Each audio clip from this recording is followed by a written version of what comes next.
안녕하십니까. 안녕하세요. 안녕하세요. 내일은 기온이 뚝 떨어진다고 그러는가 건강관리 잘 하셔야 될 것 같아요. 자, 오늘 남아선사 204쪽 본문을 보도록 하겠습니다. 장수 자주가 남아선사에게 물었다. 청정 본연한데 어떻게 호연히 산하대지가 생겨났습니까? 남야가 목소리를 높여 대답하였다. 청정 본연한데 어떻게 호연히 산하의 대지가 생기겠는가? 자주는 이 말을 듣는 순간 크게 깨달았다. 아주 작습니다.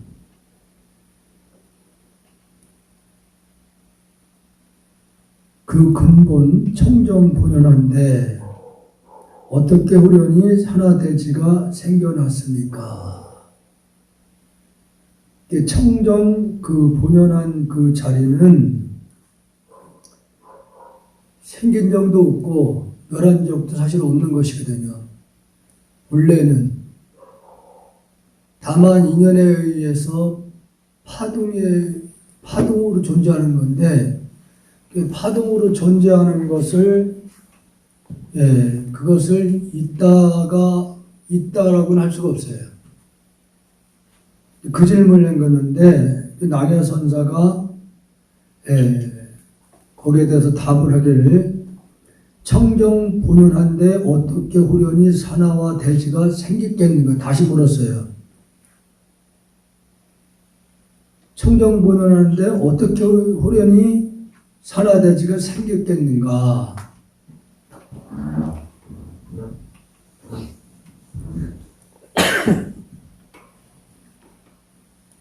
지금 이 부분에 대해서는 사실 우리가 육안의 눈을 가지고 사는 입장에서는 눈에 보이는 것이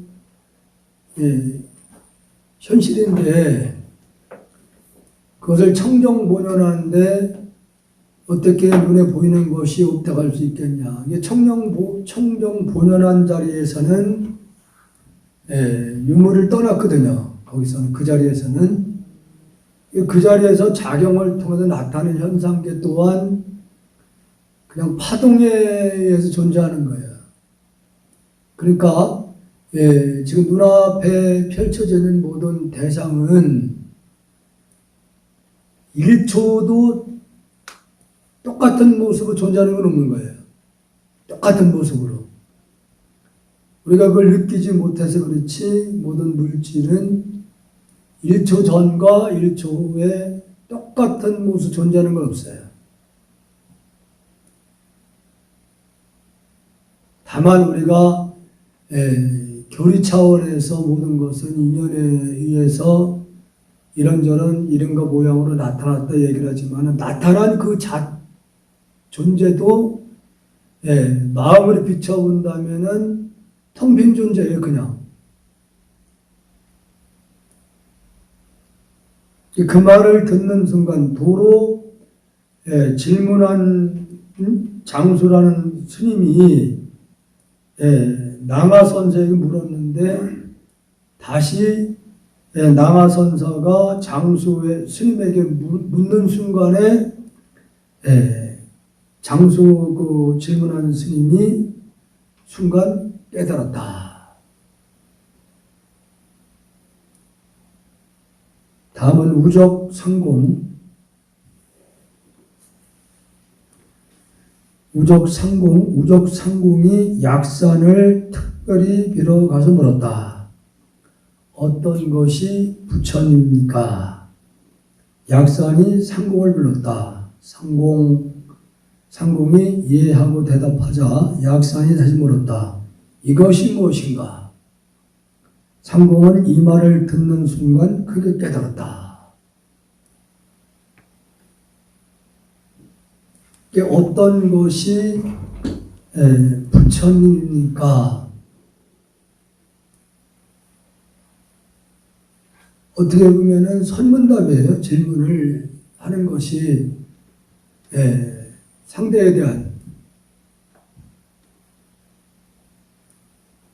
근데 반대로 그 약산 선사가 무적 상공의 이름을 부르면서 상공아, 그러니까 대답을 예했을 거 아니에요. 그러니까 예하는 그림이 누구냐 이거지. 대답하는 그림이 곧 바로 부득이 방편상 부처라 하는 거다.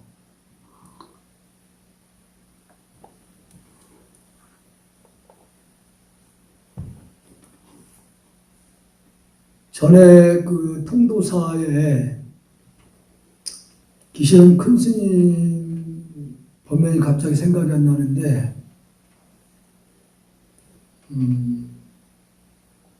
그 스님 같은 경우에는 누가 질문을 이렇게 하러 오게 되면은, 아니, 질문을 하러 오게 되면은 항상 그렇게 반문했다 그러더라고요. 질문하는 그놈을 먼저 알아봐라. 질문하고 있는 그놈을 먼저 알아봐라.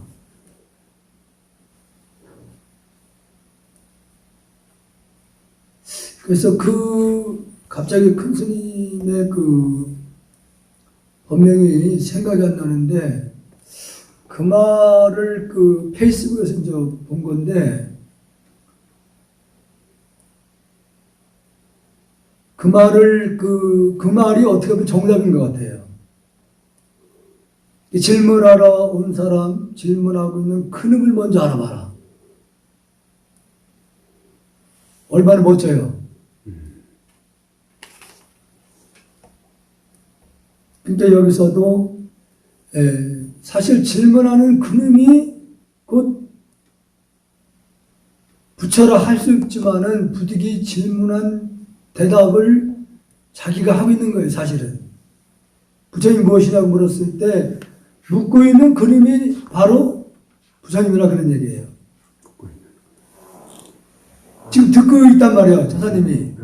듣고 있는 그놈이 부처님이다. 그렇죠, 예. 쉽죠? 엄청 쉬운데. 예, 굉장히 쉬운 거라니까. 그걸 몰라가지고 여태까지.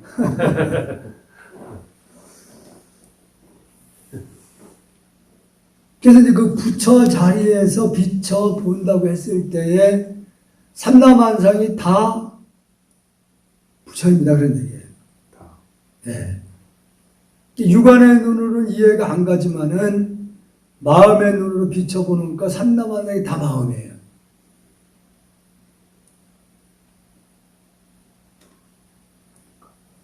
다음은 수산 성령. 어떤 스님이 수산에게 물었다. 모든 부처님들이 다 이 경에서 나왔다고 하는데 이 경은 무엇입니까? 수산이 대답하였다. 소리를 낮추시오. 소리를 낮추시오. 이거 이해되겠어요?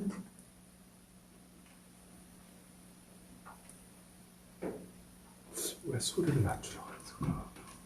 이 경에서 나왔다고 그랬어요. 이 경에서.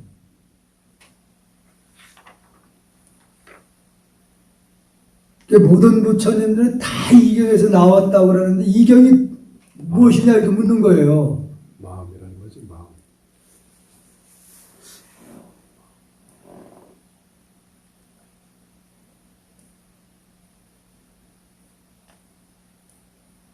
그러니까 방금 얘기를 한 거란 말이에요. 그러니까 여기서 소리를 낮추시오 이렇게 한단 말이에요. 이게 소리를 내고 내지 않고 낮추고 하는 건 뭐예요? 예? 마음 아니? 그렇죠. 그 마음에서 다 나왔다 이거지. 그래서 이 직지를 줄여서 뭐라고 해요? 직지? 심경이라고 해요. 심경. 이게 심자는 마음 심자인데 경자는 길경자야. 그러니까 이 직지에서는 뭔가를 가르쳤단 말이에요. 이게 사람의 본래 마음을 가르쳤는데 그 마음을 가르친 것이 경이다 그런 얘기예요. 마음에 의해서 부처님이 출현하는 거고 마음이 곧 경이고 경이 곧 마음이라는 얘기입니다. 다음은 신조보녀.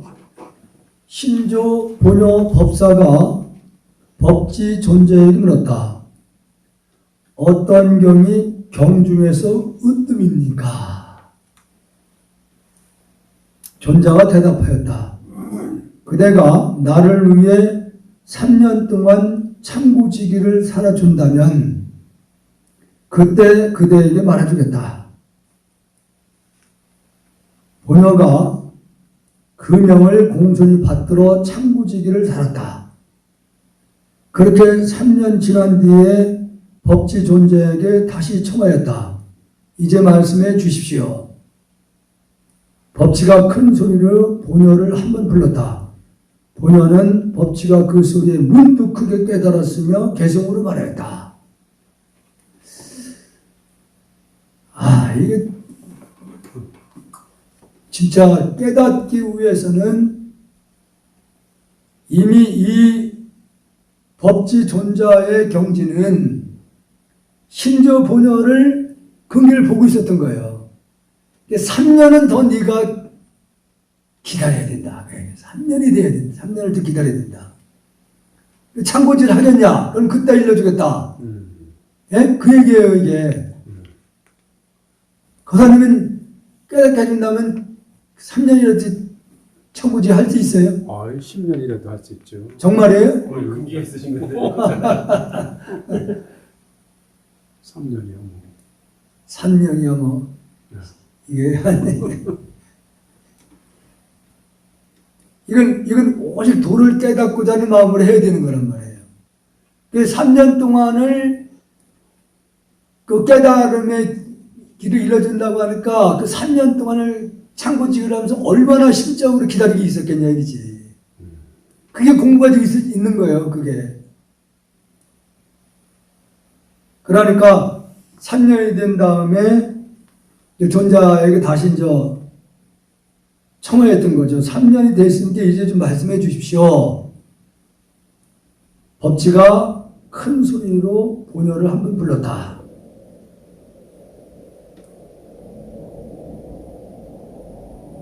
보녀는 법지가 큰 소리에 문득 깨달았으며 개성으로 말하였다.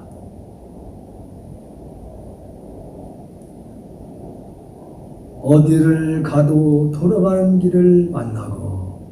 이게 뭐예요? 어디를 가도 돌아가는 길을 만나고. 어디를 가도 나아는 게 없고, 예? 어디나 그곳이 고향이네. 어디를 가든 그것이 바로 나의 본래 자리네. 그겁니다. 본래부터 이루어져 있었는데, 본래부터 나는 깨달아 있었는데, 본래 나는 어찌 꼭 생각을 기다려야겠는가? 본래 가지고 있는 것을 우리는 계속 밖으로 그걸 찾고자 헤매고 있었다 이거지.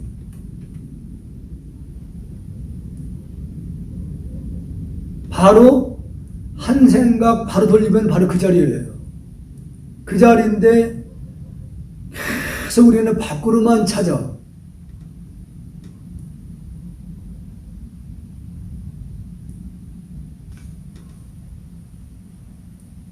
다음은 인도의 어진 7 여인.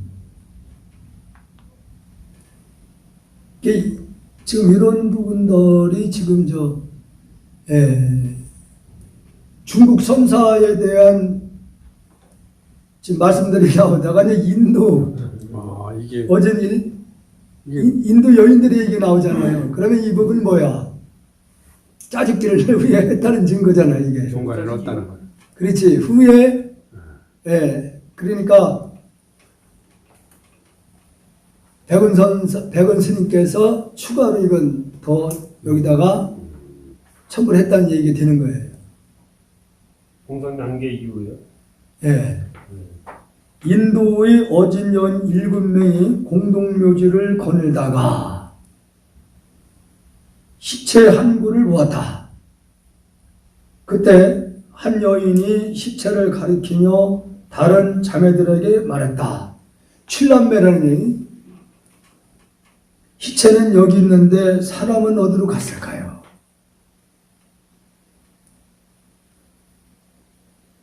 그러니까 이런 얘기는 아마 그 부처님 당시에 아니면 이게 기록이 뭔가 있었던 거예요. 이게 기록이 있었던 것을 백원 스님이 나중에 본 거야. 보고 여기다 실어놓은 거지. 그러니까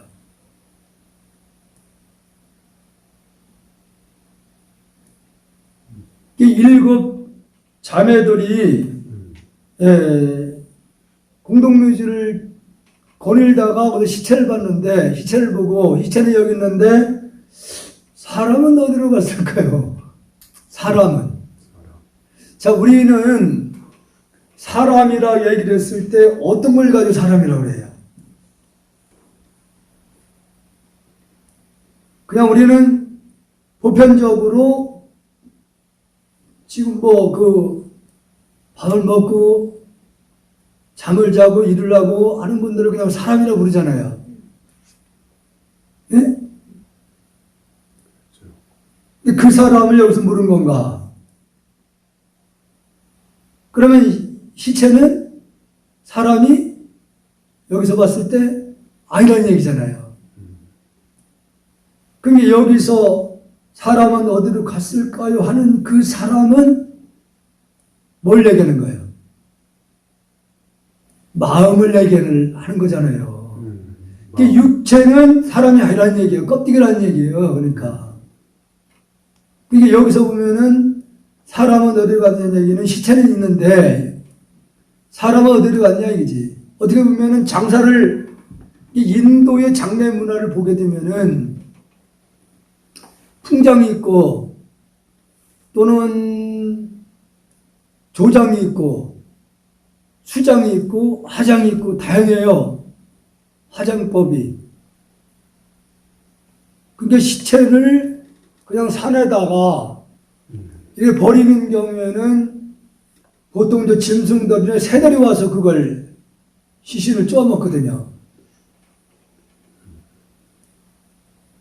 그러면은 인도의 신도교 사상은 이미 불교적인 그런 내용하고 상당히 깊이가 있었던 거예요. 윤회를 하고 신도교는 윤회에서도 인정을 하거든. 예. 그중 다른 여인이 말했다. 시체는 여기 있는데 사람 어디로 갔을까요? 물었는데 그중 다른 여인이 말했다. 무슨 일일까? 무슨 일일까? 모든 여인들이 그 시체를 자세히 살펴보다 각각 깨달음을 얻었다. 시체를 바라보고도 깨달아요. 이 모습에 감동한 재석이 누군지 아셔요? 재석 천왕입니다. 예. 사천왕의 왕. 그러니까 우리 인간들이 사는 바로 천상세계가 첫 번째가 사천왕세계예요.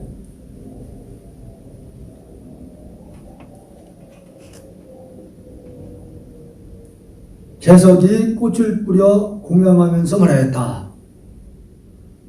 어진 여인들이여 필요한 것이 무엇입니까?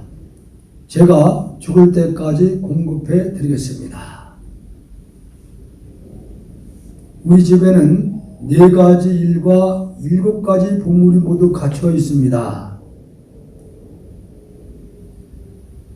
4가지 여기서 일이라고 그랬어요. 4가지 일과 7가지 보물이 갖춰 있다고 그랬어요. 여기서 4가지 보물이란 옷, 음식, 친구, 의약품. 그러니까 이건 갇혀 있다 이런 얘기죠. 다만 세 가지 물건이 필요합니다. 세 가지 물건. 그것은 첫째, 음양이 없는 땅 한 조각이고, 이게 음양이 없는 데가 있을까요?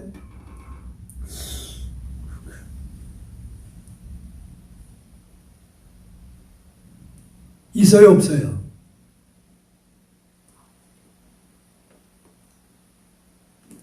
고사님이 그동안 공부를 잘 했으면은 알아차릴 것이고, 만약에 내가 이걸 깨닫게 해주면은 내가 하는 대로 하겠습니까?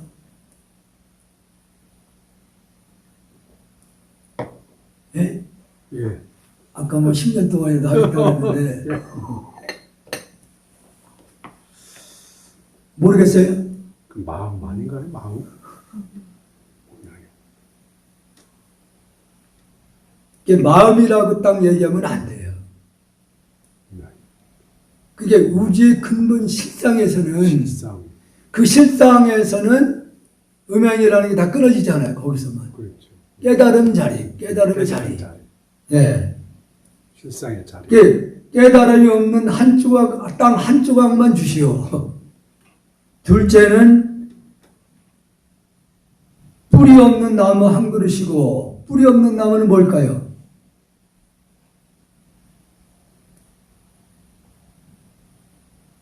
뿌리 없는 나무.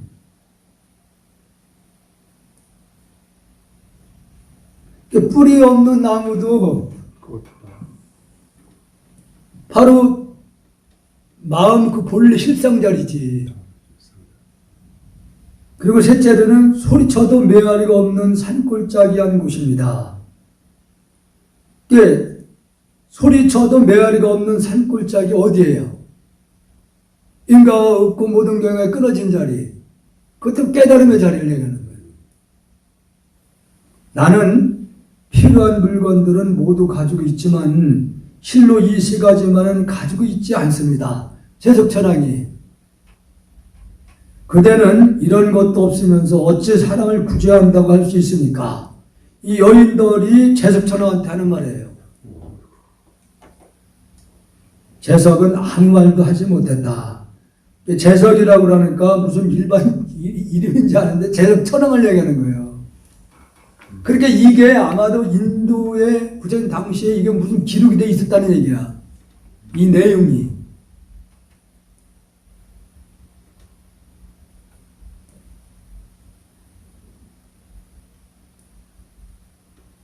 일곱 가지 보물은 뭐가 있을까요? 칠보.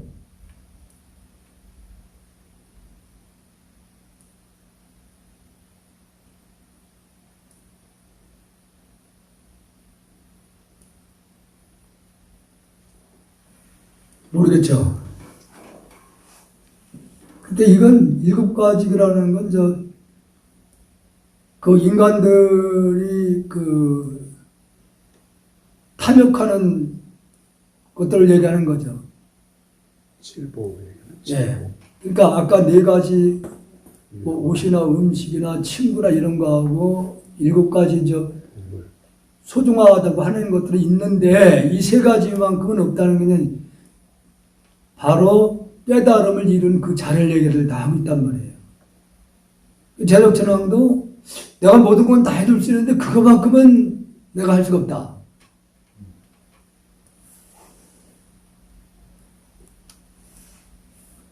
다음은 강요 안선사. 강요 안선사가 천태산으로 가다가 운동에서 띠를 엮어 집을 짓고 산 적이 있었다. 띠를 엮고 산다고 하는 것은 산에 있는 그 풀 같은 거 있잖아요. 그런 걸 벼다가 엮어서 지붕을 만들고 벽을 가리고 띠집이라고 그래요. 그때 잠을 자지 않고 자선만 하였고 매일 한 끼만 먹었으며 비단한 옷을 입지도 않고 다 떨어진 장삼 한 벌로만 추위와 더위를 견디며 지냈다. 그러던 어느 날 선사가 덕소 국사를 빌어 갔을 때 덕수가 물었다. 삼계에 법이 없는데 어느 곳에서 마음을 구하며 사대는 본래부터 공허한데 부처님은 무엇에 의지하여 머무시며 그대는 어떤 곳에서 나를 보러 하는가? 선사가 대답하였다. 오늘은 스님께서 깨달은 경지를 밝혀보겠습니다. 이것이 무엇인가? 그러자 선사는 향대를 뒤집었고 나가버렸다. 향대가 뭐예요? 촛대? 촛대. 예. 이에 덕수가 글을 법규로 읽었다. 큰 글이다.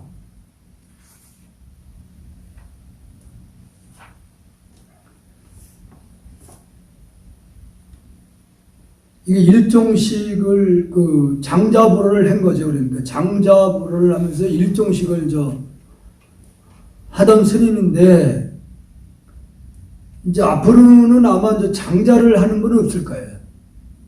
앞으로는 이미 우리는 편한 것의 길들이 있어가지고 그 고행을 하기란 쉽지 않다는 거예요.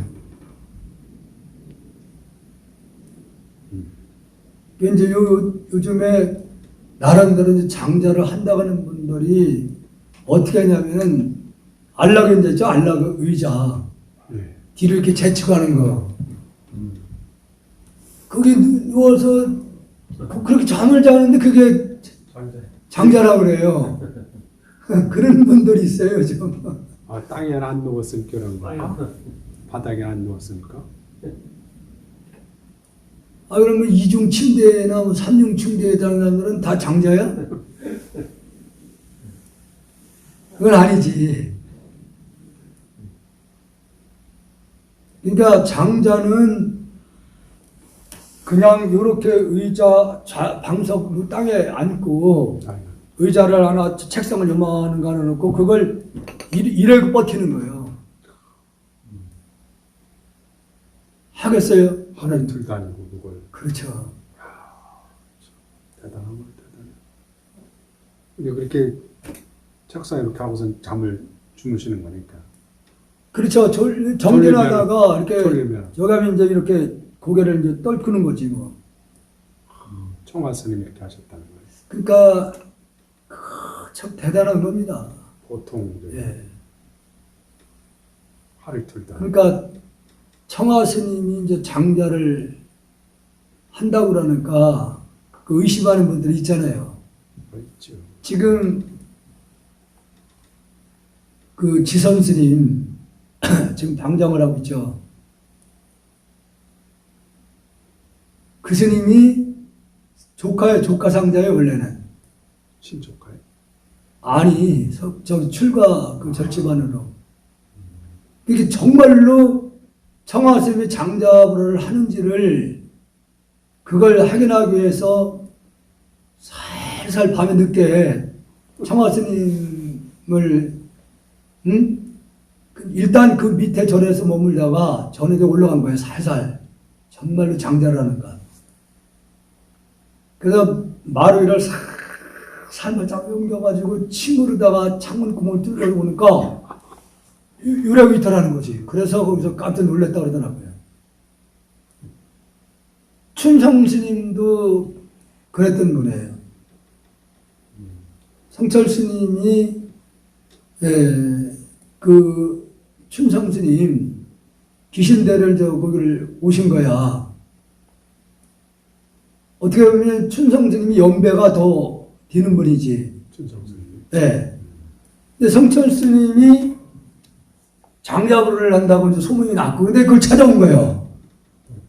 그러니까 얼마나 궁금해.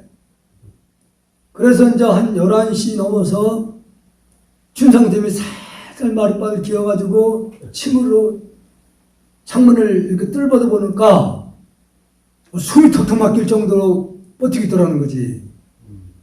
계속 그걸 보다가 자기가 마룻바닥에 잠이 들어버린 거예요.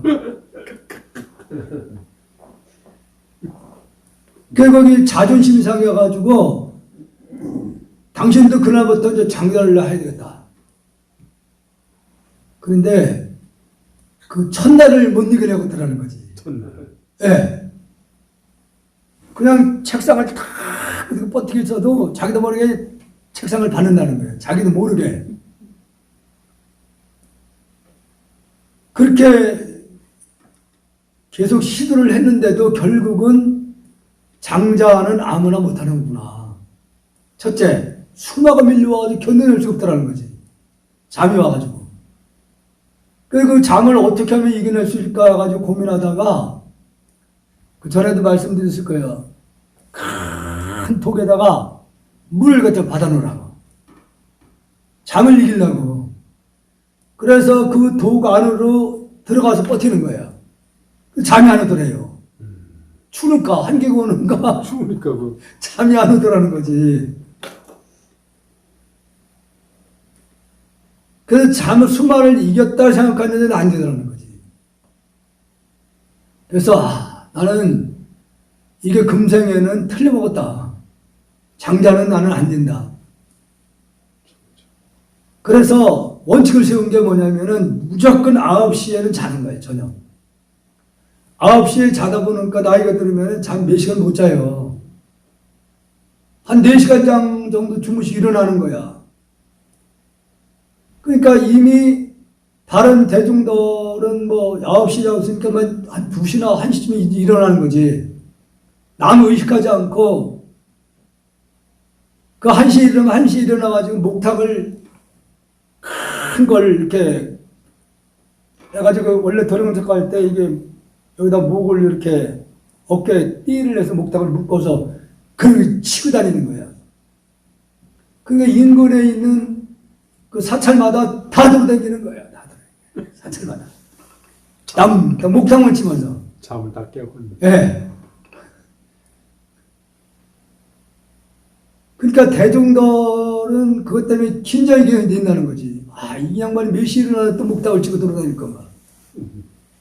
그 어느 날인데 목탁 소리가 좀 나다가 안잡이 소리가 안 나더라는 거지.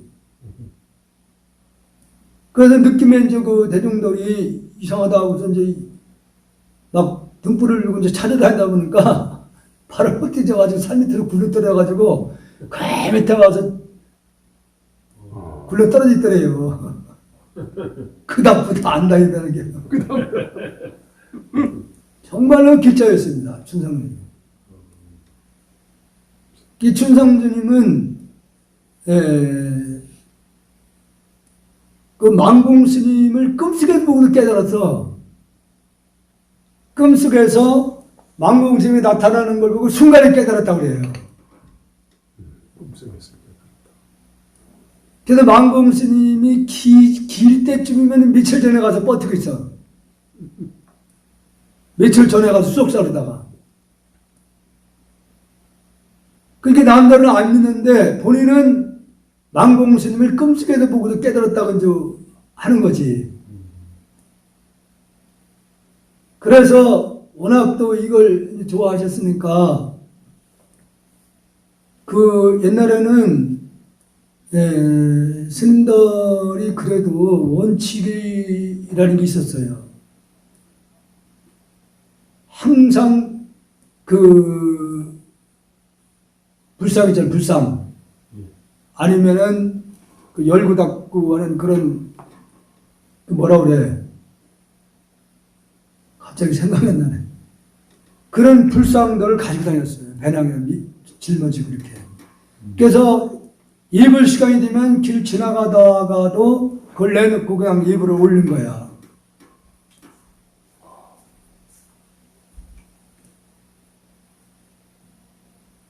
그래서 수족사에 미리 그 망공스님 길 한 일주일 전에 가서 그 부처님을 자기가 이제 모시고 다니던 불상을 내놓고 신도 데려오면은 막 부르는 거예요. 여기 대웅전 부처님보다 한 50년 먼저 부처님 여기 계신다고. 그럼 책상에다 그 불상을 놓고 그러면 신선이 와서 막 절을 한다는 얘기예요. 불절 놓고 절할 거 아니야. 그러면 이제 그거 챙겨서 요거하고.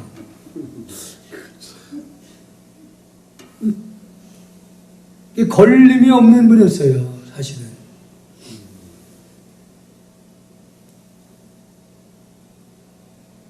그때 당시에는 통행 금지가 있었다는 말이에요. 그때 당시에는. 그리고 뭐 지금같이 교통수단이 좋을 때도 아니니까 걸어 다니잖아요. 월정사에 계실 때 외출을 났다가 걸어가다 보니까 그만 자정이 이제 넘은 시간이 된 거지. 경계를 쓰잖아요.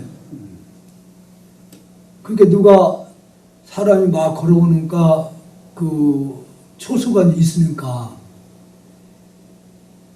거기에 이제 군인들이 그런 그 초소를 지켰답니다. 그때 당시에.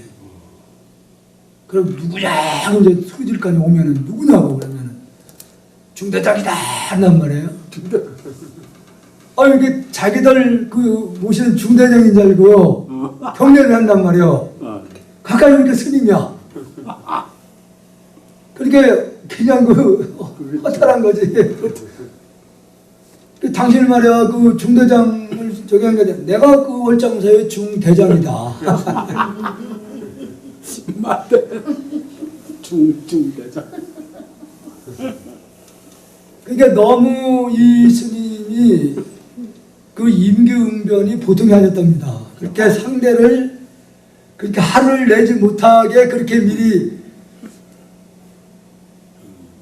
엄묘들이 뛰어났답니다. 나중에는 그 지금의 거기가 무슨 절이야? 거기 계실 때는 원칙을 따라 세웠어요. 스님들한테 거기 선방을 운영하고 있었는데 무조건 선방에 오는 분들은 이불을 안 덮고 자는 원칙을 세웠어요. 그래서 그때 당시에 스님들이 이 두루마기를 더 길게 만드는 거예요. 땅이 진짜 끌릴 정도로. 그걸 덮고 자는 거예요. 바닥은 방석을 벽에를 삼고 방석이 크게 이렇게 만드는 거지. 그래서 방석을 밑에 깔고 그 두루마기를 덮고 이렇게 잤다고 합니다. 이거 어떤 신도분이 와서 보니까 스님들이 이불 입는 걸 보고 이불을 잔뜩 그때는 지게를 이용해서 운반했잖아요. 그 직군들을 통해서 이제 이불을 뭐 엄청나게 만들어가지고 이제 지고 올라가니까 가만히 보니까 어떤 분이 막 지게를 지금 막 입을 짊어지고 오고 있단 말이야. 그러니까 춘성들이 가만히 보니까 뭐 이상한 짓거리를 하고 있다는 생각이 드는 거예요. 그러니까 그 신도는 그냥 그래도 좋아하시겠다고 신도한테 이제 보시한다는 마음으로 이렇게 했잖아요. 그러니까 딱 버티고 있더니 마당 한가운데 싸놔라. 그 신도분은 어떻게 하시려고 그러는 건지 궁금하냐. 그러니까 그 원주를 불러가지고 이거 석유 좀 갖다 여기다 뿌려라. 이거. 불을 질러버리는 거예요. 난리 났어요. 그때 소방까지 알려져가지고 그때 불이 났다고. 그렇지. 그게 신도가 그렇게 기절해버려요. 시변 사람이. 그렇지. 예. 그러고서는 이분이 완전 이민을 가버립니다. 미국으로다. 충격을 너무 많이 받아가지고. 근데 꼭 그렇게까지 하실 필요가 있나? 걸림없게 한다고 하는 건데. 그러니까 이제 그 스님 입장에서는 자기가 원칙을 세우는 거니까. 원칙을 세우는 거니까 그 원칙은 지켜야 되니까 그 수행자들에게 본보기를 보여주는 거예요. 왜냐하면은 등이 따숩고 배가 부르면은 수행을 안 한다. 잠 깊이 빠져들어가요. 그러니까 항상 수행자의 본분사를 유지하기 위해서는 약간 찬듯한 상태에서 자야 된답니다. 그러면 잠을 못 자지 만. 아니 졸리면 자. 아니 자긴 자는데 그렇게 푹 못 자을 거 아니에요. 그러니까 그 스님 춘상리 입장에서는 너희들이 도를 깨닫기 위해 출가했지 편안하게 따뜻한 방에 자려고 너희들이 출가를 아니지 않느냐. 그런 원칙을 세웠던 거예요. 나중에는 그렇게 양반이 그 스님이 고르바초프인가? 비슷하게 생겼어요. 그래서 신도분들한테 양보를 해달라고 그래요. 양복을. 그래서 아침 공양을 드시고 나면 무조건 외출을 하는 거예요. 양복을 입고 나가. 양복을 입고 나가서 어디에 계시냐? 줄이 비브리 전을 찾아 들어가든지 아니면 다방 같은 데를 가서 거기에 앉아 계시는 거예요. 그게 그 스님 입장에서는 세상사를 돌아가는 걸 보기 위해서 다방에 있다 보면 별별 사람이 와서 별 얘기 다 하잖아요. 세상 사는 분들의 그 삶을 간접적으로 이렇게 이제 보기 위해서 들어보는 거지.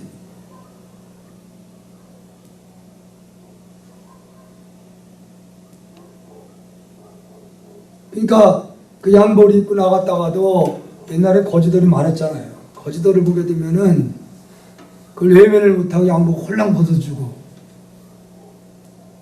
그리고 어떤 데는 팬티만 입고 외출을 하고 나갔다가 팬티만 입고서 얼리 뛰어들어가 비브리절로 뛰어들어가는 거야. 야, 오늘아 이년들아. 이걸 괜히 내놨거든요.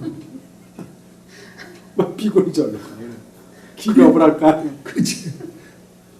그러니까 원래 그 어른이 그렇게 하셨기 때문에 얼른 해결해 줘야지. 몸빼 같은 거지.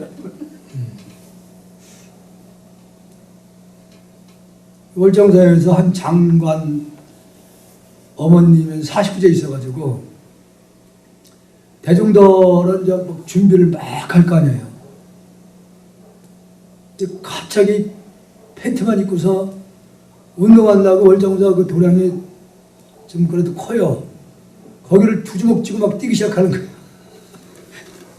그러니까 대중들은 이게 웬일인가.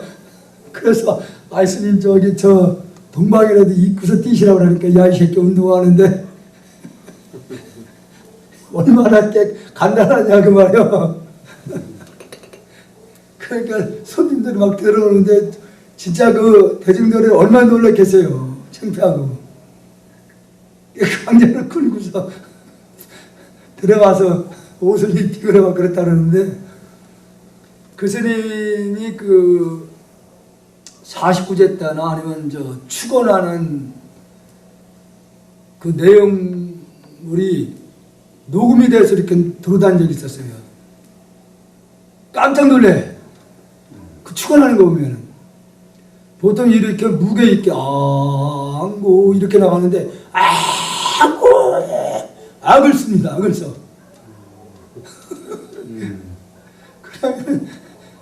그러면 주지도나 누가 선생님 좀 놔두시라면 이 새끼 내가 최선을 다하는데 그러냐. 걸림이 없었던 거예요. 그래서 이제 유경수 여사가 좋아했죠. 무예도인이다. 걸림이 없는 분. 그래서 그 선언을 원래는 그 유경수 여사가 지어줬습니다. 거기 무슨 선언인지 지금 생각이 안 나는데, 그래서 특히 유경수 여사 생신 때는 청와대로 모셔서 그 축원을 이렇게 법문을 청하기도 했어요. 청와대에서. 그러면 그 청와대에서 법문한 내용을 보면은 귀짜입니다. 귀짜예요. 다 놀래 넘어질 정도로 그런 표현들 막 씁니다. 그래도 그때 당시에 박정희 대통령은 하나 그 흔들림이 없었대요. 도인이다. 보통 사람은 스님들은 오면 청와대 와서 그냥 굽신거리고 어떻게 할 줄을 모르는데 이 칠성들이만큼 그런 게 없었대요. 그게 걸림이 없는 무예도인이라고 이렇게 존칭을 했어요. 박정희 대통령도 그 춘성 스님만큼 인정을 했다는 거지.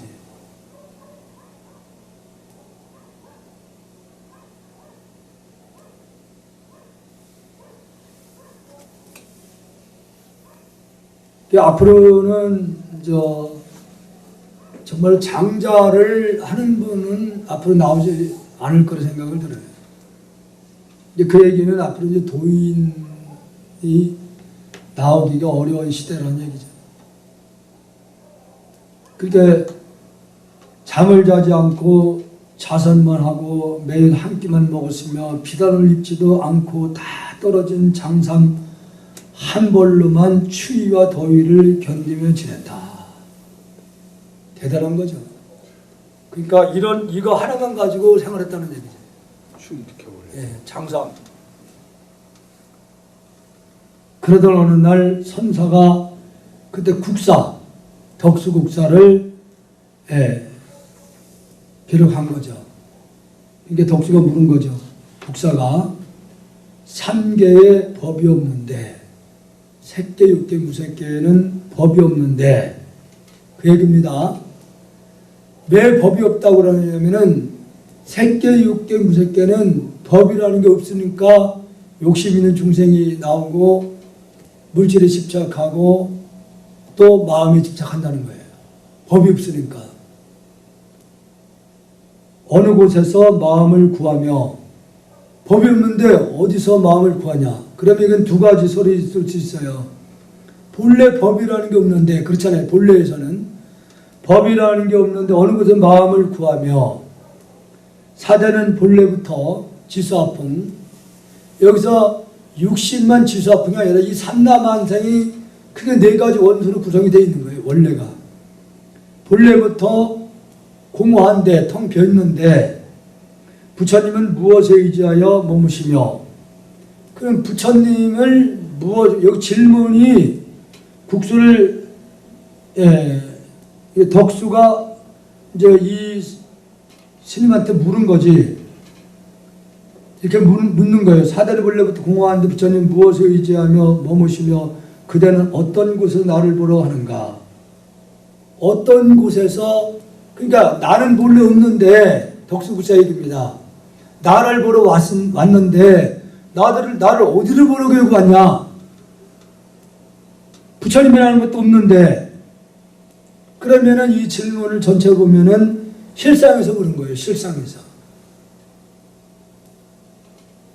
그 실상에서는 언어 문자로 표현할 수 있는 자리이기 때문에 그 자리에서는 여기서 말한 대로 법도 없고 부처님도 여기 무엇에 의지하느냐 부처님은 없다는 얘기죠. 부처님이라는 것도. 그러면은 자기를 보러 왔는데 어떤 곳에서 나를 보려고 하느냐. 어디를 나를 보러 왔으니까 나를 어디를 보려고 하느냐. 나는 없는데. 그 얘기예요. 그러자 선사가 대답하길 오늘은 스님께서 깨달은 경지를 밝혀보겠습니다. 이것이 무엇인가?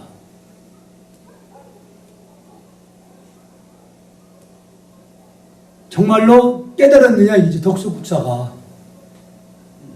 밝혀보겠다는 거죠. 당신이 정말로 깨달았으면 내가 그 경지를 밝혀보겠다.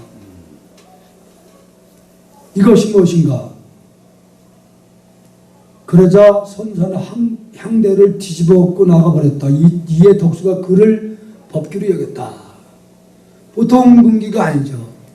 국사를 찾으러 왔는데 국사는 주로 옛날에는 국내에 주로 한쪽에 이렇게 절이 있었어요. 그렇게 머물렀거든요. 거기 와서 이것이 무엇인가 물은 게 뭐냐면은 지금 당신이 말하고 있는 그 부처의 경지를, 깨달음의 경지를 내가 밝혀보겠다 이거지. 정말 깨달았는가? 이것이 무엇인가? 그러면서 상대를 뒤집어 엎어서 이건 뭐냐 이거지. 당신은 아무것도 없다고 그랬는데 덕수국사가 아무것도 없다고 그랬어요. 그 어디를 보려고 하냐 이거지. 그러니까 향대를 뒤집어 엎는 건 뭘 얘기하냐면은 뒤집어 엎는 건 누구냐 이거지.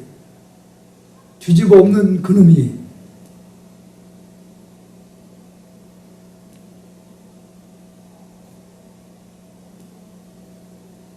큰 그릇이다. 덕수국사가 그 행동을 보고 큰 법기구나.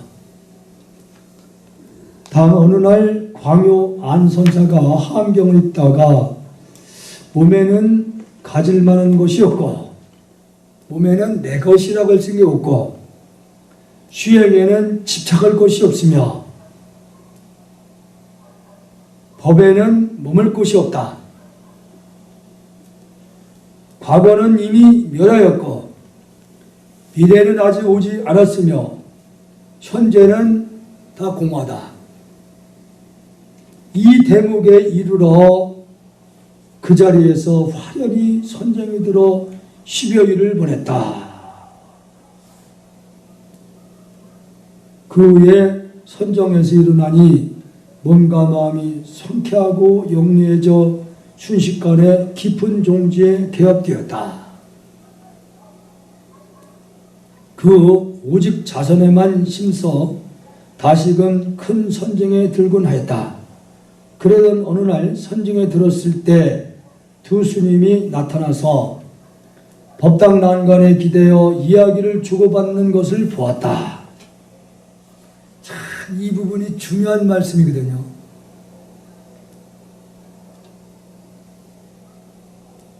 이 광요선사가 한경을 읽다가 한경의 내용에 심취가 돼서 그 길로 회관이 열려가지고 산에 들어버린 거예요.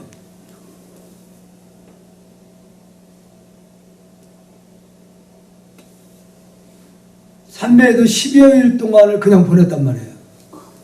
그 다음부터는 항상 그 선정에 들어가는 거예요. 어느 날 선정 깊이 들어가 있는데 두 스님이 법당 난간에서 두 사람이 얘기를 하는 걸 들리는 겁니다. 이게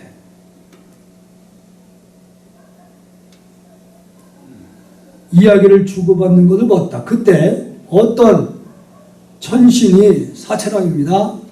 천왕 신중이 두 스님을 호위하면서 오랫동안 이야기에 귀를 기울이고 있었다. 갑자기 아기가 나타나서는 침을 뱉고 욕을 하며 발자국마저 쓸어버렸다. 그 틈에는 처음에는 두 스님이 난간에서 얘기를 할 때는 신중님들이 그 옹호를 하고 두 스님 얘기를 귀를 기울이다가 근데 갑자기 그 신중들이 떠나고서는 악한 그 영혼들이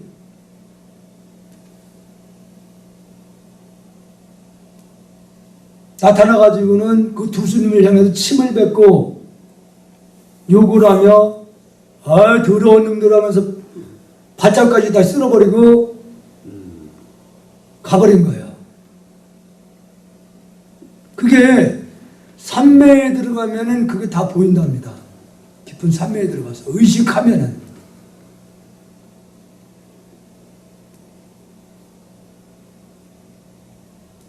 그래서 선정에서 깨서 기이한 현상을 분명히 봤거든요. 그래서 난간에 기대해서 얘기를 했던 두 스님을 찾아가서 묻는 거예요. 스님들은 처음에는 불법을 논의하다가 점차로 세상 일을 이야기하였기 때문이라고 했다. 처음에 부처님 얘기를 할 때는 신중에 옹호를 했었는데 불법 얘기하다가 세속 얘기를 하기 시작한 거예요. 세속 얘기를 막 그냥 뭐 하는가, 그러니까 불법 얘기할 때는 신중들이 옹호를 했고 세속 얘기를 하니까 신중들은 떠나고 오히려 영혼들이 나타나가지고 에이 더러운 놈들, 이 말을 이거 들어보면은 이게 함부로 말을 하면 안 되겠다는 생각이 들어요.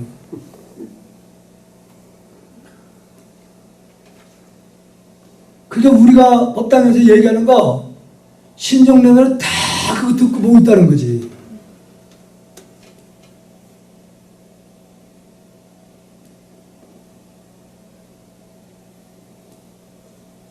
그래서 이게 일반인들하고 수행하는 분들하고 그 신중들이 보는 견해가 다르답니다.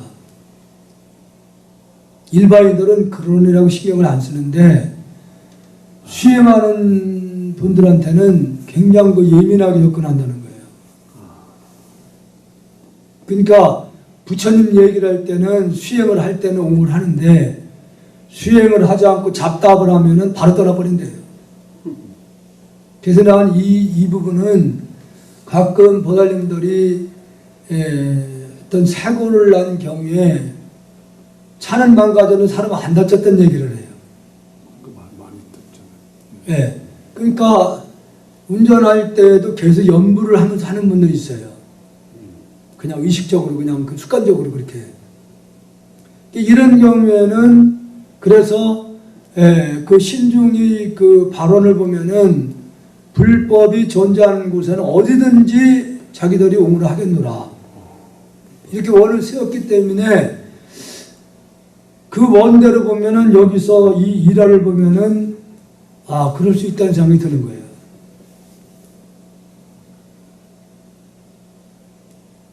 그저 대화를 나누는 것도 절하할진대 하물며 법을 맡은 자가 북을 치고 법제에 오르고서 무익한 일들을 말한다면 어찌 되겠는가. 그 말을 함부로 하면 안 된다는 거죠.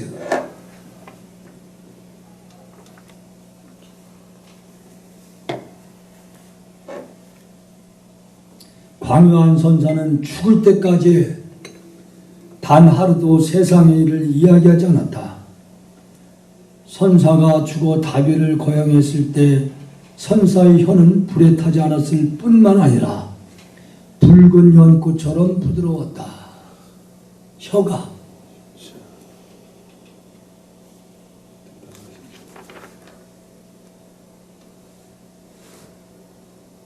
사람은 참 죽을 때를 보면 안 돼요. 그 사람이 잘 살았는지 안 살았는지. 죽을 때.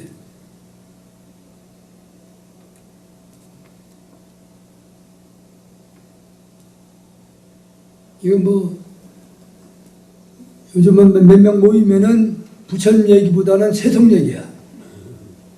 대부분.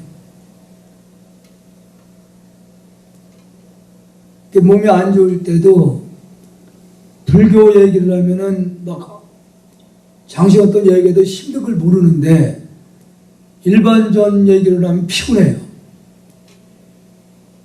그런 얘기 속에서 스트레스를 받는 일이 있는 거예요.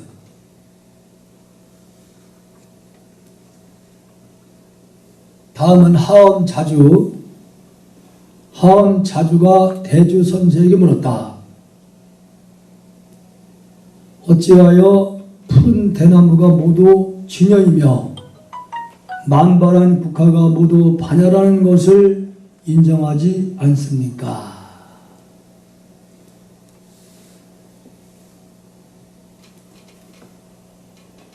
이 대주 선생에게 물은 거죠. 하엄자주가.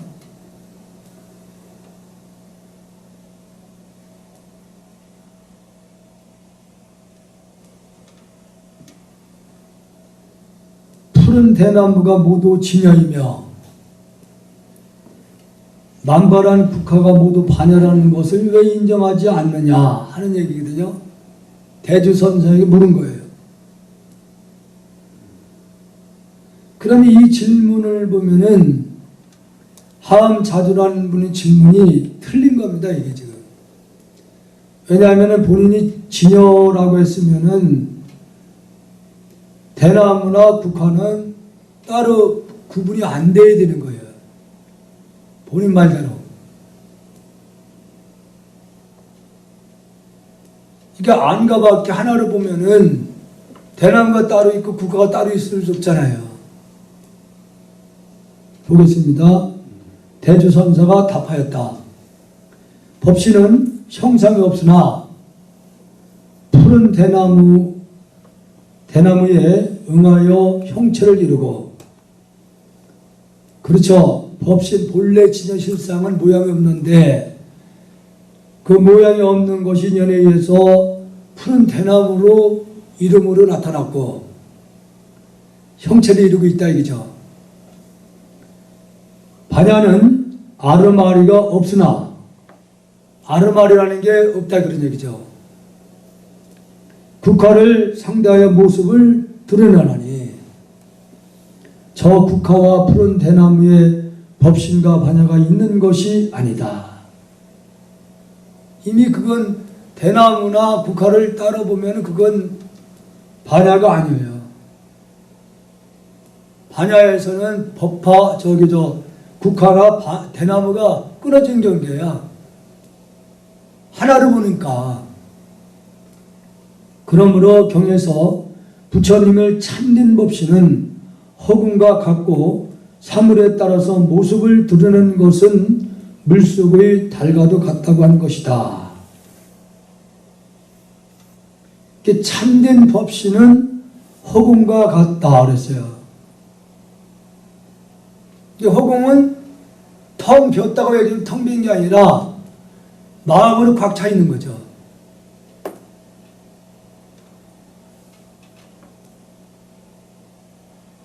그래서 참된 그 법신은 허공과 같고 사물에 따라서 모습을 드러내는 것은 물속에 비친 달과 같다 그랬어요. 무슨 얘기냐면은 물속에 비쳐있는 달은 그림자예요. 그림자. 실체가 없는 거지.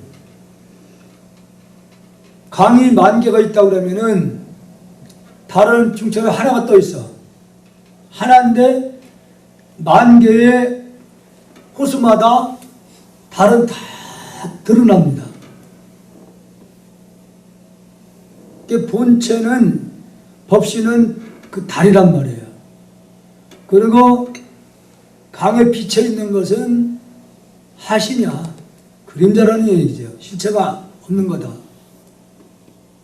그렇게 비유를 한 거예요. 그러니까 대나무나 현상에 나타난 것은 그 법신이 인연에 의해서 잠시간 모습으로 나타난 거지만은 실체가 없다. 달처럼, 저 물에 비쳐있는 그림자처럼 사실이 아니다.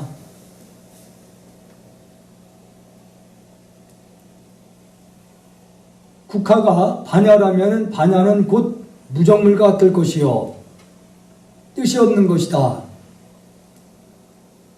국화가 반야라고 얘기하면 반야는 생명인데 다 생명으로 되어 있는 거예요. 마음이니까, 마음을 생명으로 하는 거니까. 그래서 국화가 만약에 반야라면 반야는 그 무정물 같을 것이고, 푸른 대나무가 법신이라면은 푸른 대나무가 오히려 사물에 응하여 쓰일 것이리라. 이해한 자주가 항복하고서 그 뜻을 깨달았다. 처음에 이미 와서 이게 틀린 거예요. 질문 자체가.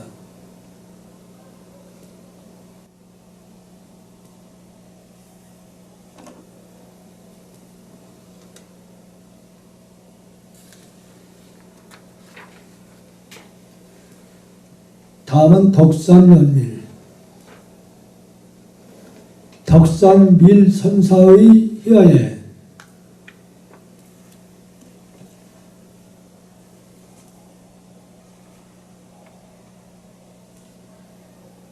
어떤 선객이 한 사람 있었는데, 선객을 하면 이제 참선을 하는 분들인데, 이제 결제 때 정진하다가 또 이제 다른 데로 떠나기도 이렇게 합니다. 그래서 선객이라고 해요. 어디에 걸림없이 이렇게 다니면서 수행하는 분. 아마 선배에 가면은 그 자리 위치를 이렇게 써붙인 데가 있어요. 청산이 있고 배군이 이렇게 써 있어요. 이 청산은 그 절에 항상 주석하는 분들 자리고, 배군은 구름처럼 떠다니는 이 선객을 얘기하는 거예요. 선객들이 그쪽으로 하는 거예요.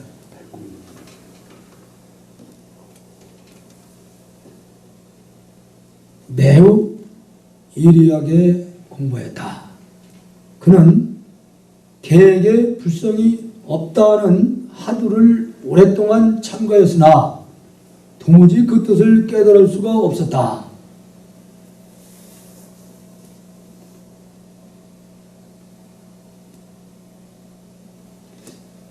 계획에 불성이 없다는 말이 무슨 말인지 아셔요? 우리 고사님.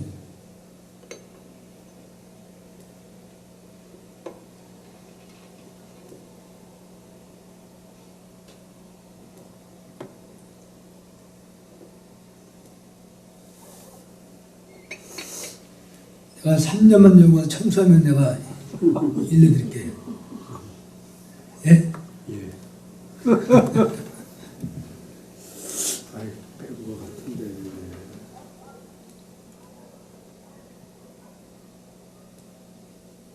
이것도 지금 제가 설명을 계속 드린 부분이에요. 그 법신 진여 실상은 문자나 언어로 표현할 수가 없다고 그랬잖아요. 예? 그럼 그 자리 차원에서는 불성이라는 게 따로 없잖아요. 불성이라는 게 그 자리에는 없잖아. 법신에서 봤을 때는 불성이라고 따로 이렇게 할 만한 게 없다는 그렇죠.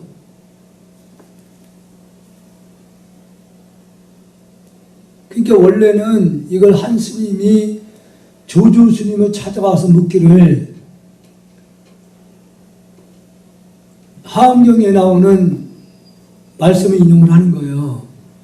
일체 실불성이라고 했는데, 일체가 다 불성이라고 그랬는데, 스님 계획에도 불성이 있습니까? 이렇게 물었는데 처음에는 있다고 그래요.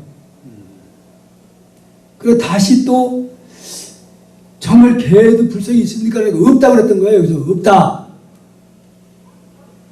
두 번째 질문에는 없다고 그랬던 거예요. 그럼 질문하는 스님은 당황하잖아. 있다고 하고 왜 없다고 그랬을까?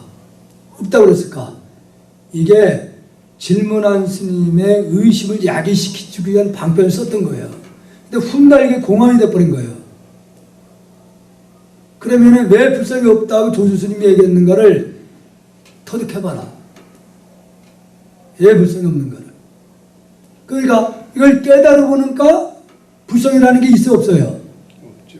그렇죠. 그 차원에서 답을 했던 거예요. 그래서 이 스님도 무불성의 하두를 오랫동안 참고했으나 도무지 그 뜻을 깨달을 수가 없었다. 어느 날 어디선가 태양처럼 커다란 개머리 하나가 나타나 입을 크게 벌리고 그 선객을 삼키려 달려드니 선객은 두려워서 자리를 피해 달아났다. 어느 날 정진을 막 하는데 방에 앉아서 갑자기 시커먼 얘가 나타나가지고 입을 탁 벌리고 자기를 물라고 대드는 거야. 그러니까 막 도망간 거예요, 이 스님이. 그러니까 내 경험으로 봐서는 이 스님은 지금 근기가 없는 거예요, 사실. 그러니까 걔가 이렇게 연기하는 중에 그런 현상도 많이 나타나. 그러면은 정진할 때 그 상대를 향해서 밀어붙여 가야 돼요. 밀어붙여 가야 되는 거라. 같이 이렇게 해야 되는구나. 그래서 같이 이렇게 일종의 자기를 실험하는 거야.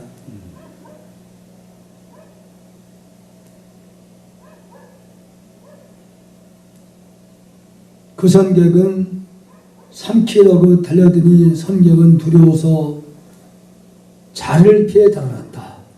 곁에 있던 사람들이 그 까닭을 묻자, 그러니까 대중들은 모르는 거지. 같이 승진하는데 혼자만 느끼는 거야. 그게 혼자만.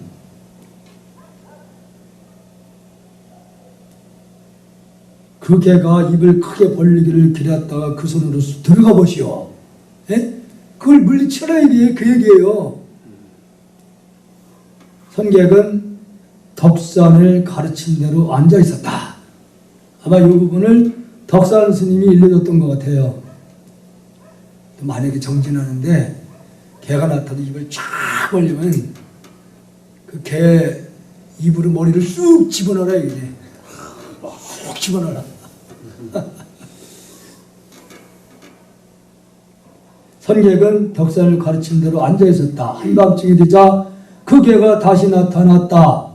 선객은 머리로 있는 힘을 다하여 단번에 치고 들어가는데 자기 머리가 괴짝 속에 있었다. 아마 그 선방에서 공부를 하다가 잘 째는 자기 방들이 딸이 있어요. 그래서 선방에는 방사가 많아야 돼. 그래서 이 스님들이 초심자들은 그냥 그 뭐 같이 스님들 여럿이만 이렇게 자는데 어느 정도 수행하는 분들은 그 잠을 잘 때 옆에 누가 있으면 잠을 못 잔다고 독방을 요구하는 분들 많아요. 지금도 독방을 줘야 돼요. 독방을. 그래서 선방을 운영하려면 방사가 많아야 돼요. 그래서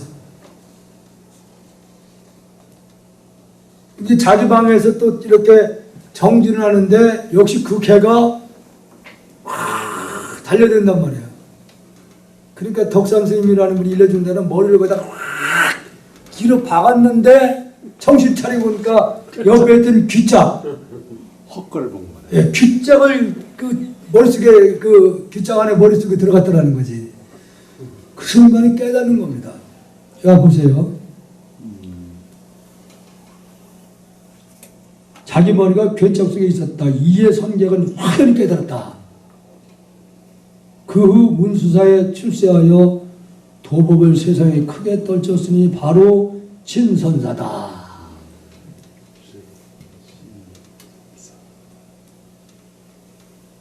그게 이 사람이 만약에 계속 도망가면 이 사람은 못 깨치는 거예요.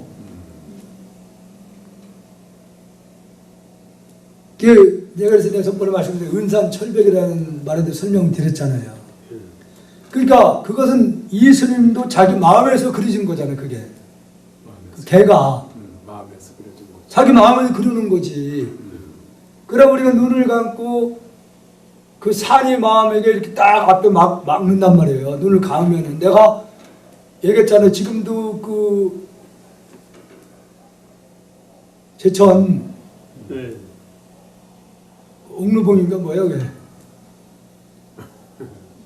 그 산이 기가 보통 그게 지금도 그때 느꼈던 어떤 그 엄청난 에너지를 지금도 그 마음의 한 곳에 자리 잡고 있다고요. 그 파동에 대해서. 근데 나도 모르게 정진하고 그 산이 앞에 탁 막아. 그래서 내가 아 이게 왜 자꾸 이렇게 마음이 이런 그 산이 마음이 이렇게 드러나는가를 생각해 보니까 이게 내 업이구나. 그럼 업을 녹여있던 생각을 이제 시작해서 그 산을 녹이는 마음으로 하면요. 산이 가로막고 막 이게 자기도 모르게 녹아 들어가, 그게 산이. 그러면 바위 같은 게 나한테 넘어질 것도 느껴지잖아, 막 이렇게. 그러면 지금 똑같은 겁니다, 여기서. 이렇게 넘어지려고 그러면은 내가 그걸 그 돌에 안 밀리려고 연말을 굉장히 빨리 하면 이게 돌이 막 녹아내려 막 그냥 녹아내려요. 그래서 아 이게 무시를 내가 익혀놓은 업이구나. 근데 이게 바로 은사철벽이구나. 오고 가지는 못하는 상이 되어버리는 거예요. 그래서 이걸 내가 업으로 받아들이고 내 업이 이게다 이거 내 마음에서 만들어 놓은 거구나. 이 개도 자기가 만들어 놓은 거잖아. 그 마찬가지로 그 산도 한 번 보고 온 건데 그게 계속 남아있잖아요. 집착이잖아. 내 마음에서 만들어 놓은 거지. 그래서 그것은 내 업이라 생각하고 그 업을 누긴다는 마음으로 정진하니까 그 정진이 집중도가 굉장히 높아져요. 그 목탁 소리가 굉장히 빨라졌어. 내가 지금 요즘은 정진 못 차리게. 그 산을 그 상대로 업을 누긴다는 마음으로 정진을 하는 거예요. 그러면은 야, 진짜 그 업이 얼마나 끈질기냐면은 그 산을 쫙 녹이고 들어가면은 밑바닥에 또 깔려 있어요. 바위들이. 밑바닥에 또 있다. 바닥에 또 있어. 엄청나게. 그래 바닥에 있는 돌은 그 쉽게 녹질 않아요. 그래서 막 그냥 담 이렇게 막 가는데 한참 하다 보면 이제 거기서 서서히 들어가기 시작해요. 그만치 내가 무시일에 지어놓은 업이 그렇게 무겁다는 증거예요. 그게. 우리 중생들 얼마나 또 저기. 그러니까 그래서 내가 성철 스님이 그 자기가 지은 업이 무간지옥을 그 벗어날 수가 없다 그런 말들을 하는 것이 그만치 업이 많다는 얘기죠. 무실에 지은 업이. 그걸 다 녹이기 전에는 육신통이라는 게 열리질 않는 거예요. 아직 그 장애가 남아 있는 거니까.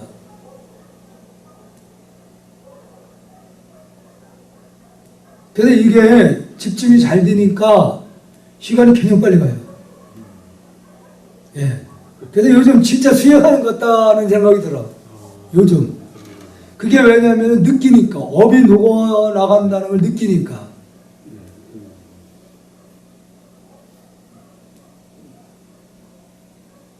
수행은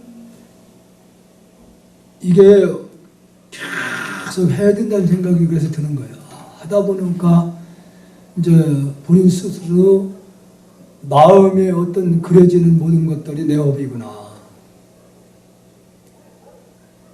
그래서 우리 이 절이 조금 아는 소리 하는 스님들은요 굉장히 세다고 합니다. 여기가 도량이. 더 가요. 예, 해운사 도량이. 굉장히 세대요. 그러니까 이 터를 보통 사람은 못 눌린다는 거지. 누를 수가 없대요. 나는까 이게 누르고 있다는 거예요. 오죽지 않은 사람은 와서 베껴내지 못하네. 못 베겨내요. 그러니까 내가 봐도 여기 도량이 무지하게 세다는 것을 나는 못 느끼는데 내가 처음에 왔을 때 법당 뒤쪽에가 그게 안반했던 걸 먼저 스님이 털을 넓힌다고 해서 그걸 다 깨트려가지고 깨는 거예요, 거기를. 예, 바위를. 그러면서 그 스님이 돌아가셨잖아요. 암으로, 간암에. 그럼 그걸 놔뒀어야 되나, 그럼? 예? 그 바위를 깨지 말고 놔뒀어야 되나? 아니, 이게 그때 당시에 지금 대웅전 옆에 그 공간이 거기가 건물이 있었던 거예요, 거기에. 그러니까 이것을 그때 당시에는 풍수하는 분들이 조리터라고 얘기를 했던 거예요. 조리터. 조리. 쌀 이렇게 옛날에 조리. 예. 그 조리라고 하는 건 이렇게 쌀을 이렇게 이를 때 물이 있어야 되나? 그게 차면은 쏟아내잖아요.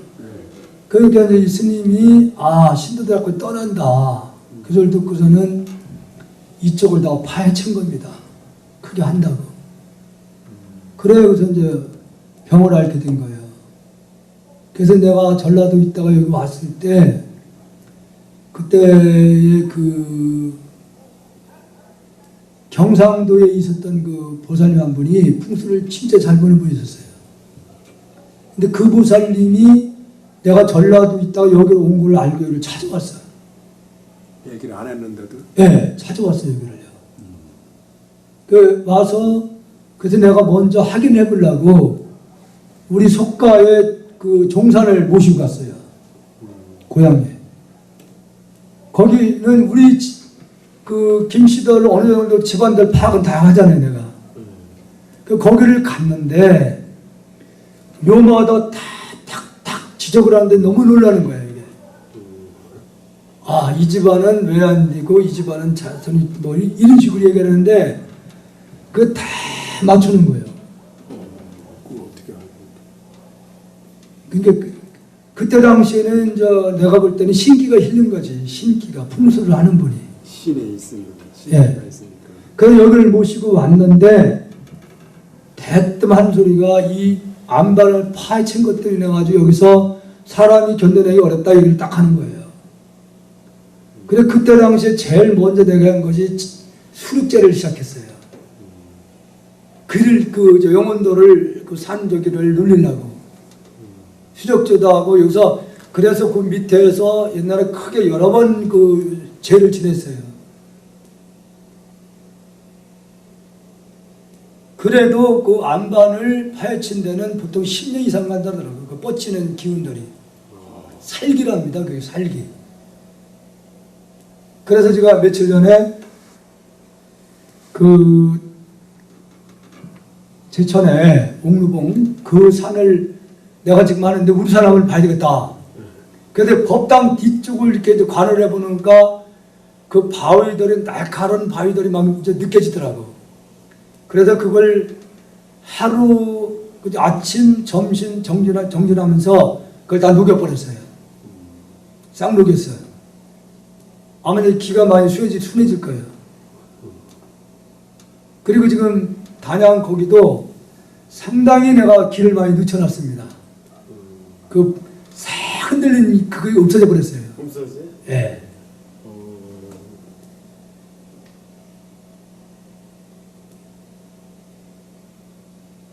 그래서 그렇게 정진을 계속 하다 보니까 그 옛 스님들이 말씀하시는 분들이 경에 나왔던 내용들이 다 현실 수행하는 과정에서 나타나는 거예요. 그게.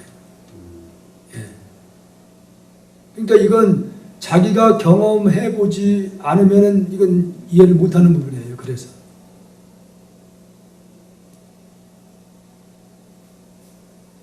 그러니까 이 스님도 개 불생 없다는 거에 하늘 돌다 보니까 나중에는 그게 개가 나타나는 예, 자기가 마음에서 그런 만들어낸 거지 이건.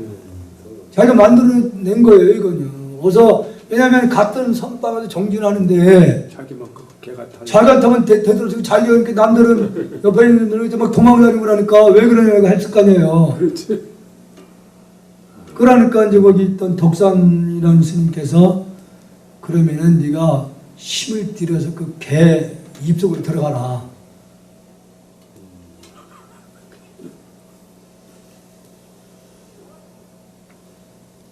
괴짝으로 들어간다. 원통 깨주는 그러니까 얼마나 간절했으면 그런 현상이 만들어요. 그러니까 이것은 마음에다 만들어지는 거라는 얘기지. 그래서 내가 그 연불선 책을 쓸 때 내가 경험한 걸 여기다 쓴 것도 내 마음에 오직 그때 왜냐면은 이 춤에 와가지고 이 관세음보살 조성하고 조경하고 하는데 빚을 7천만 원 빚졌다고 했잖아요. 그때 당시에. 이 이자가 그때는 6%였어요. 1,000만 원이 60만 원이었어요. 이자가. 그때 당시에. 한 달에 60만 원. 그러니까 그게 6천만 원이라는 돈에 이자가 나가는 게 정신을 못 차리겠더라고요. 사람이 이상할 정도로 흔들리더라고요. 그때 그 빚을 갚기 위해서 어떻게 노력하냐면 그럼 이 문제는 내 스스로 해결해야 되겠다. 내가 만들어 놓은 거니까. 그래서 이제 관세음보다는 미친 사람처럼 소리를 질렀어요. 근데 정말로 그렇게 이렇게 한 일주일 정도 지나다 보니까 그때는 3시 일어나셨어. 그때 당시에는. 3시에 5시 가고 밥을 7시 먹으니까 자야 돼요. 나와서. 자는 동 마는 동 비명 그 사문간에 잠들이 들으냐는 상태에서 갑자기 둥근 달이 이렇게 탁 나타나더니 관세음보살 가운데 탁 나타나고 주위에 불보살들 호위를 하는데 그 순간 나는 그렇게 밖으로 뛰쳐나왔다니까. 그러면 그게 해결이 되더라니까 빚이 그게. 그래서 그때 힘을 받은 거예요. 그래서 내가 하면 되는 거예요. 그래서 이제 대형전 불사를 목적을 두고 그리고 또 이거 내가 하면 깨쳐야 되겠다. 그래서 그때 당시에 이제 1000일 정도를 먼저 시작하고 1000일 마치고 난 다음에 힘이 붙어가지고 3000일 밀어붙여 나간 거예요. 그러면 그때 내가 빚이라는 것에 시달렸고 오직 얼마나 간절했겠어요. 그러니까 그 관세음보살님도 내 마음에서 내가 만들어놨다고 내가 생각하는 거지. 근데 저는 그게 엄청난 그 수행이나 불수하는데 계기가 됐던 거예요. 그게 하면 되는구나.